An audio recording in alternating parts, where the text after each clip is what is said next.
Hi, I'm Frankie, and in this video, I'm going to show you how you can create an Azure AI agent using the Microsoft Agent Framework. Specifically, we'll create an agent in code using the Microsoft Agent Framework, give it a couple tools, and then host it in Microsoft Foundry to see how it works. Now let's dive in. I'm in Visual Studio Code with a handful of code files. These files you can get as a zip within the Azure Innovation Station online community. You can get it by joining the link in the description, and there will be a post related to this video with a zip file with all these files so you can get those. It's free to join. The bakery agent file is the main one to look at, where we have our agent framework that's being brought in. We have our default Azure credential, which is essentially how we authenticate to Microsoft Foundry so we can build and run these agents.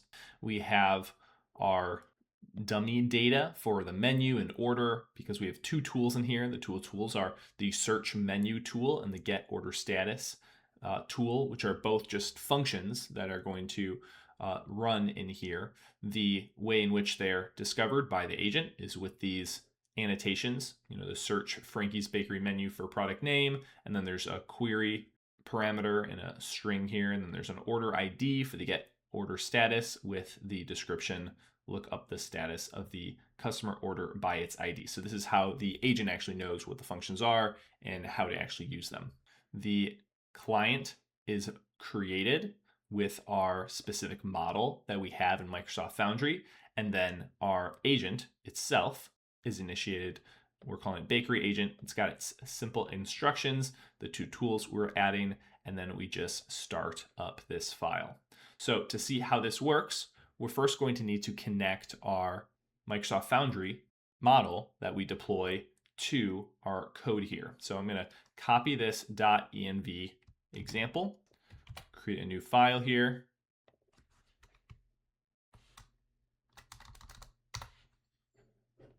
And then let's go to Microsoft Foundry. You can go to Microsoft Foundry by going to ai.azure.com. I'm in an existing project right now. If I go to build, I can see I have my GPT 5.4 mini model already deployed. I'll copy this and then add it to my .env file.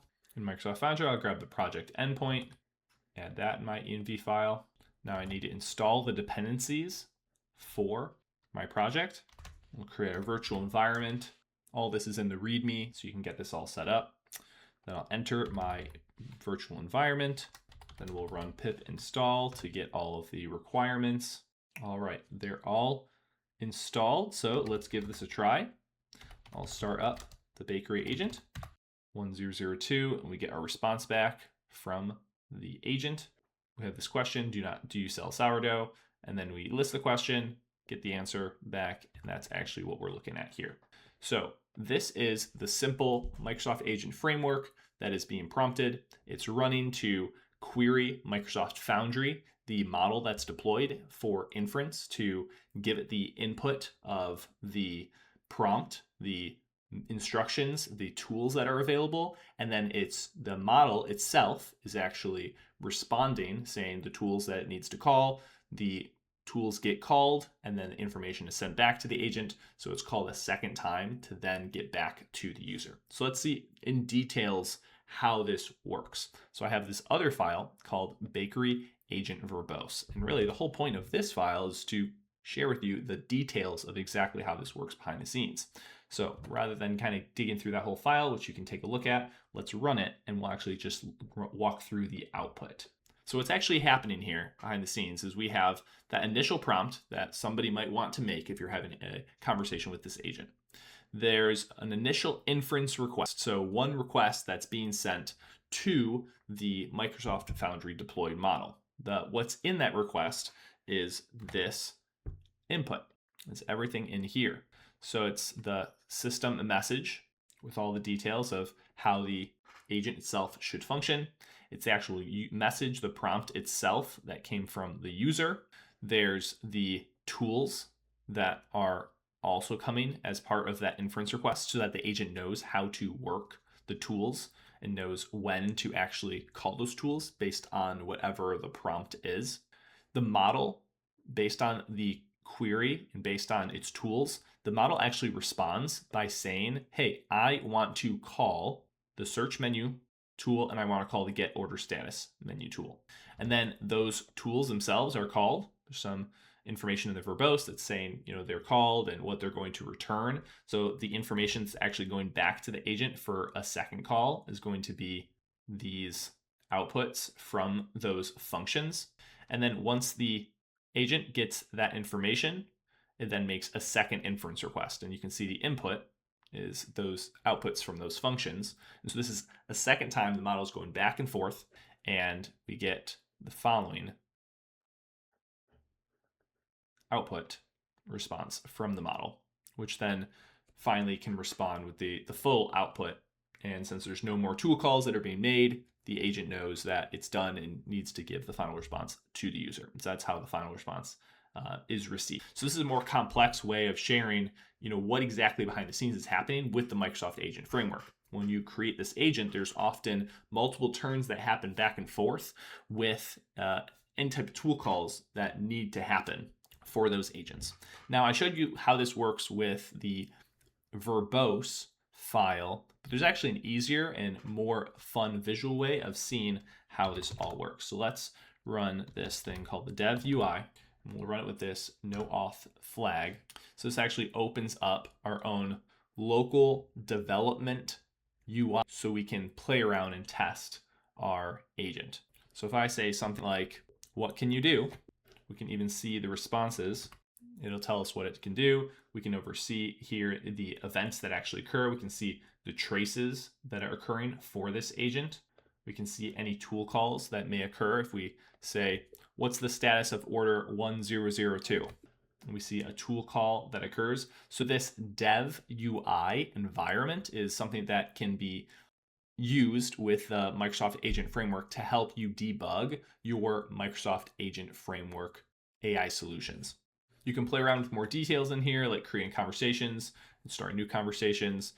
It can get pretty detailed with the way that you can get into the weeds on how this works. But now that we have our agent that is working, let's deploy this to Microsoft Foundry. Now, the way we're going to deploy this to Microsoft Foundry is using what's called a Microsoft Foundry hosted agent. So a Microsoft Foundry hosted agent is slightly different from what's called a Microsoft Foundry prompt agent. At least that's the terminology that we use to describe the difference between an agent that gets declared in the Microsoft Foundry portal versus an agent that is hosted in some sort of container. So what we're using, since we have the Microsoft Agent Framework, is we have some user that's going to interact with some sort of application. We'll give some sort of prompt, and there will be a container that's running with the agent that is all of this, where there's any type of Python tools, any type of knowledge that we might have in there that will reach out to other resources or exist within that container that's running. All of the instructions, the middleware, the agentic loop, everything that happens where an agent is thinking, all happens within the Microsoft Agent Framework in that container when we're using this method with the Microsoft Agent Framework, this hosting method in Microsoft Foundry. And anytime there are requests that actually need to happen with some sort of AI model, those are going to Microsoft Foundry just for the inference requests to send context, and then output comes back in the form of those outputs for any type of tool calls that need to happen or final text outputs that could occur. This is all slightly different from what you might think of as traditional agents within Microsoft Foundry. If you just opened up the playground and wanted to create an agent, that would be something called a Microsoft Foundry prompt agent, where a prompt agent is a little simpler, where some user can send some sort of prompt, get some sort of response, but everything is done in Microsoft Foundry. So it's kind of like a managed version of an agent. So this would be called a prompt agent, where the agentic loop happens in Microsoft Foundry. Tools are connected in Microsoft Foundry. Knowledge is connected in Microsoft Foundry. So you don't get quite as much customization, but it's also not nearly as much setup because you don't have to host a container, everything in there. To show you how this works in Microsoft Foundry, I have my project open, I have this agents tab open, and there's no agents in here. If I go to create a new agent, I see I can build an agent or I can code an agent. If I select to build an agent, right now, this is going to be my prompt agent. and create and open it in the playground.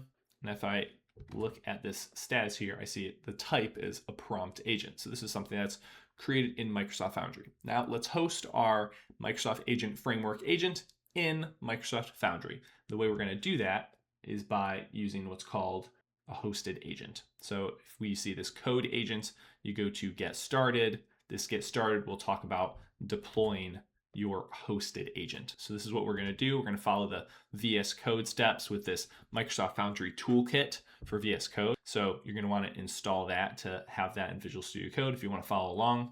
In Visual Studio Code now, I'm going to run the command palette by clicking Control-Shift-P.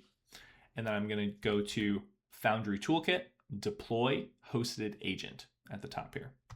In the wizard here, I'll look through the basics. I'm going to choose my deployment method as code. I'm not going directly to a container. If you were doing CI/CD or setting up something that was, if you have a repo for your environment, you might make changes that push to master. And then for a CI/CD process, it creates a container. You might choose a container method for your deployment to a hosted agent. In this, just as a demo, we're zipping the code and we're sending it directly to Microsoft Foundry. So I'm choosing code as the deployment method.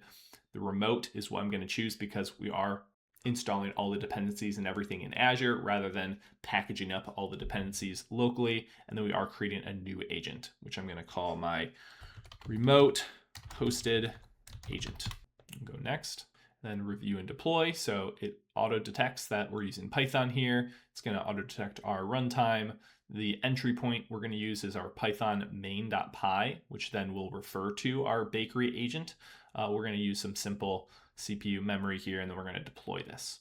Now, when something like this is deployed to Microsoft Foundry, you also need this azure.yaml file. The azure.yaml file is what you'll need if you're going to want to deploy to a specific version, and if you also want to give environment variables that your hosted agent is going to use. So we want the environment variable, the Azure AI model deployment, to be added here. I don't actually add my Foundry project endpoint here because it's automatically injected when creating a hosted agent this way. So this is a file that's necessary to create that hosted agent. Now let's take a look at Microsoft Foundry to see if our agent is set up. So in Microsoft Foundry, I'll refresh this page. I'll see my remote hosted agent. I'll see that it seems to be up and running. I can check the environment variables to see that my environment variable is there. What can you do? In this playground, I can see the output. I can see the log stream. I can see the traces that occurred. If I want to see the tool call, where's the status of order 1002?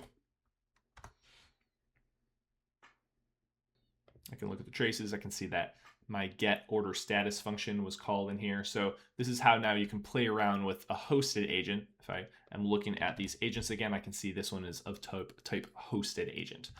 And now that my agent is deployed to Microsoft Foundry, I can see the call agent section and get an idea of some of the code that I would need to set up if I was going to have a backend server that calls my hosted agent. And then I could connect that to some front-end UI and have a full agent solution. So that's an example of how you can build an Azure AI agent using the Microsoft Agent Framework. We've just scratched the surface. So if you're interested in more videos like this, I'd love for you to like this video and subscribe to this channel if you want to see more content like this. If you have questions, please leave them in the comments below. I respond to every comment to help as many people as I can. Thank you so much, and I'll see you in the next one.